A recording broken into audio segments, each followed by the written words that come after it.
Welcome to our second session in a series of talks around both resilience and neuroscience. What we're going to do now is talk specifically around what I see as quite a popular or almost a movement around applied neuroscience in the workplace. And there are reasons as to why that is. Things don't just arrive overnight for no reason. So I think what we're going to do is explore what it's about, how it helps people and organisations, but why has it come about? We're also going to talk a little bit about the work that we've done today and give some tips to those of you out there watching this, running businesses in Wales. What do you need to do and consider when embarking on using applied neuroscience to equip you with better performance? So I'm joined again by Paul Chudleigh, who is going to have a conversation with me essentially around the subject. And I think as we did with the previous one on resilience, let's start to first of all understand what do we mean by this area around applied neuroscience. So over to you, Paul. Okay. I mean, there's lots of phrases that are in the world at the moment around this. Yeah. Brain-friendly leadership, brain-wise leadership, brain-smart leadership. In essence, I think what all of those things are trying to say is that we now understand a lot more about the way in which our brains operate, what evokes the best from them, and what doesn't. And so I think the idea of kind of applied neuroscience in leadership is very much understanding if our brains work like that, how should leaders operate to get the very best from them? Yeah, it's interesting. So I guess the approach is about how do we position leaders to perform better and have better impact with others by having some knowledge around how the brain works. Yeah, absolutely, absolutely. It's for me looking over the past 3, perhaps it's 4 years actually, around where we are now, where we were 4 years ago. Because I think when I first looked at this, I had a bit of a question mark, as people might have watching this around, well, neuroscience, isn't that kind of the people with the white coats and looking at their really complex brain science, and how is that accessible for me who's owning a business, running a business? It can be quite complex, but I think it has shifted. And some of the events I've been on and conferences we spoke at, we're talking about the accessibility of neuroscience. I think that's the key one that I'm seeing. Yeah, I mean, obviously the base science, some of it is incredibly complex. Yeah. But I think applied neuroscience, the field in which we operate, is very much about taking some complex research but making it accessible, understandable and practical. People don't need to know all of the depth of the research and the studies that we put in place, but what they can learn is the techniques and the tools and the approaches that will make them brain-friendly leaders. If they want to dig down and understand the theory, of course they can. Sure. They can read some of the papers, but actually most just want to understand, how can I connect with people better? How can I support their well-being? How can I help them to perform and grow and be the best version of themselves? So I think where we're getting to here is, whilst it's a very complex subject in terms of neuroscience, its origins, I think our role here is to make it accessible, to make it the complex simplified and practical, so the people we've worked with of late can actually do something with it and equip themselves and others to be better performers by understanding the simple things around how the brain works that they can do and adjust. So yeah, I mean, I'm working with a group at the moment on a leadership program, and I gave them a neuroscience-based core text for the program. And yesterday, when I met with the group, they confessed that when I originally gave them the text, their hearts sunk and thought this is going to be really drab and dry and boring and really hard to get into. And yesterday, they were singing the praises of the book, that actually just simple nuggets of wisdom, of understanding, of them having little aha moments as they began to understand things that they could see in themselves as well as in other people. So they can actually relate with the subject rather than necessarily, because the phrase itself can, set off thinking around this is complex, so I have to be extremely clever to interpret this. But I think what we're talking about and where I think we've moved into that space is making that thing accessible again and making people have the options to then equip themselves and make the adjustments after understanding a bit about the knowledge, but not necessarily the ins and outs around science. We're not asking people to do that, are we? I mean, fundamentally, it's about giving people a lens and some tools to understand their human experience. And I mean, I think a lot of the neuroscience-based work that we do with people, they really do have those moments where they suddenly think, right, I get it, that's why I do that thing, or that's why this behaviour evokes that reaction from people. It's giving people a sort of framework, a lens, some tools to understand themselves and to understand the people that they work with. Yeah, that's fab. I totally agree, Paul. It can be quite liberating when you have that sense of understanding and also choice then to make those changes necessary for you and for others that you work with.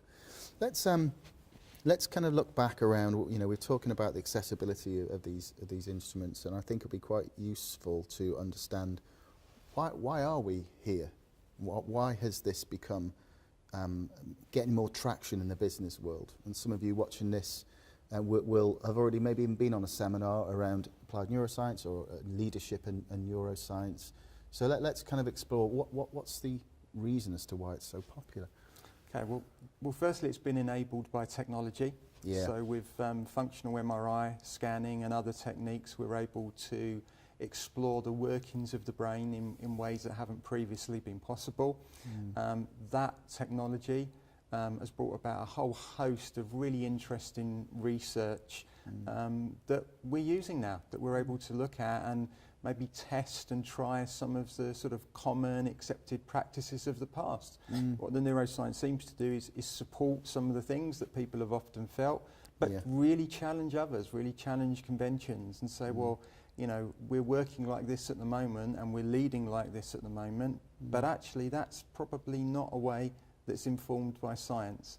And certainly a number of clients that I've been working with, that scientific basis of some of the things that they're doing is particularly attractive to them. Certainly if you've been in leadership for a while, you can have hundreds of models that have been sort of taught to you at different places and bouncing around your head. And having one or two now that are kind of scientifically informed, that give you a real basis for understanding this works and this is why it works, I think is quite liberating for people. Yeah, I agree. This understanding from a scientific perspective as to why that happens or why this works. I think what I have noticed in the work that we've been doing of late is that it gives it credibility. We can talk about different sectors. I know you and I have conversations around manufacturing, engineering. We found that initially that was quite the engineering mind, if you like, for want of a better word, was rationalising, our experience, rationalising with, there's some answers here, there's some science. I remember the phrase we were first looking at years back around, whether people agree with it or not, it's just a phrase I heard quite a lot around the soft science is now meeting the hard science. And I think that's a really interesting as a phrase. And more will come, we'll find more. As we know, working in business psychology, what you knew and did 20 years ago is different. But some of it, the constructs, the skills, are still there, but it's evolved, and I suspect we're going to see the same. But this time, what's interesting is it's the technology that's driven the new sense, the phenomenon. It's technology that's mostly caused us to have a new level of understanding in how people have interactions and how people work in work, which is fascinating. It's just enabled things that weren't previously possible to understand much beyond the idea of kind of theory or concept. We can now explore what's happening in much more detail and in much greater focus than ever before. And I should say I've used these practices in all sorts of organisations. So yes, there's a natural attraction to science-based industries, but I've used this in all types of industries, in retail, in local government, in universities, and there is an attraction in all of us. It's just understanding more about ourselves, more about how we operate, and more about how we can have the right impact on other people. And I think that's particularly important for people in leadership positions. Yeah, the impact that we have on others. I totally agree with you there, Paul. I mean, I think that we're back to this where we started, really, in around accessibility and it being practical so people can pick it up, whatever industry they're in. You're absolutely right. So we found, over the past few years, that there's been across all industry, hasn't it?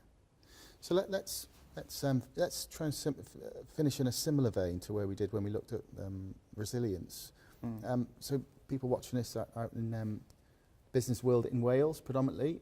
I'm going to ask Paul a couple of questions around what tips would he offer you folks watching this. So if we look at this subject, what tips would you offer them, Paul? Okay.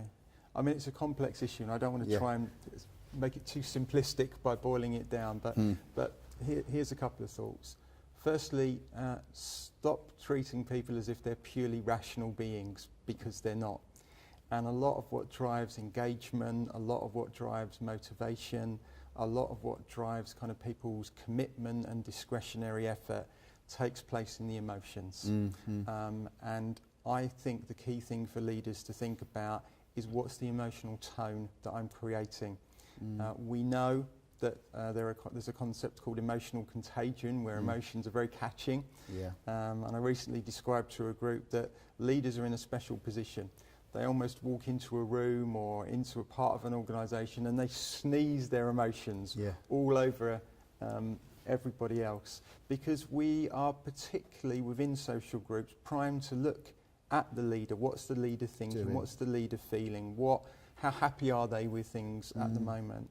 Some leaders get that and create a great emotional environment for people to operate in, and others don't. And advertently or inadvertently, what they can sometimes do is create an a kind of emotional environment which is a kind of emotional turbulence, that the nature of their leadership, the lack of empathy, the lack of purpose, their lack of kind of social and emotional intelligence just makes it harder for people to do their jobs. And in organisations that are affected by this kind of dissonant leadership, as it's sometimes called, you'll find a lot of conversations and a lot of energy is diverted into people's unhappiness with the leadership and the context, rather than actually focusing on the work that we're hoping people can do.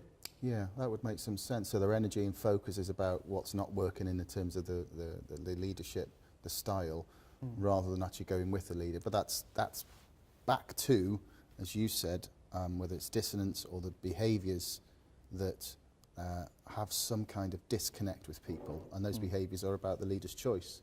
And you say inadvertently, it's not always a conscious behaviour, it's a default position, because they're not in the world of being supported perhaps, or they've not had an opportunity to learn about some of these areas. Really good leaders know that you need to make people feel valued and significant. You need to give them clarity and certainty and a sense of purpose. You need to give them as much autonomy as they could possibly desire or can cope with at a particular point. They recognise the importance of the relationships as being in the team, and their own relationships with individuals in those teams, that they need to be resonant, they need to be supportive, they need to be optimistic. And also great leaders understand the importance of their ethics and their integrity, and particularly about being fair and about being kind of demonstrating equity in their treatment of people.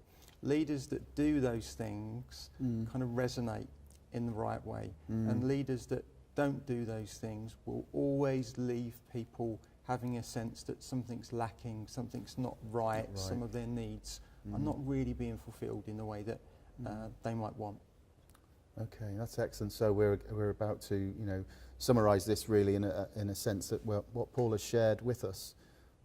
I think where we finished is it is about the leader's choice, conscious or unconscious, and the impact that leader can have on a room or on a team. So I think we'll conclude there. Clearly, if you want to know any more about the work that we're doing with clients, please look at the website, www.rwlearning.co.uk. We'll be distributing some case studies, some recent examples on there as well, so if you want to understand a bit more depth around what we've done, then please have a look at the website, and we will see you at the next edition of these sessions with RW Learning. Thank you. If you'd like to find out more around how applied neuroscience can help your business to grow your business, then please check us out on rwlearning.co.uk.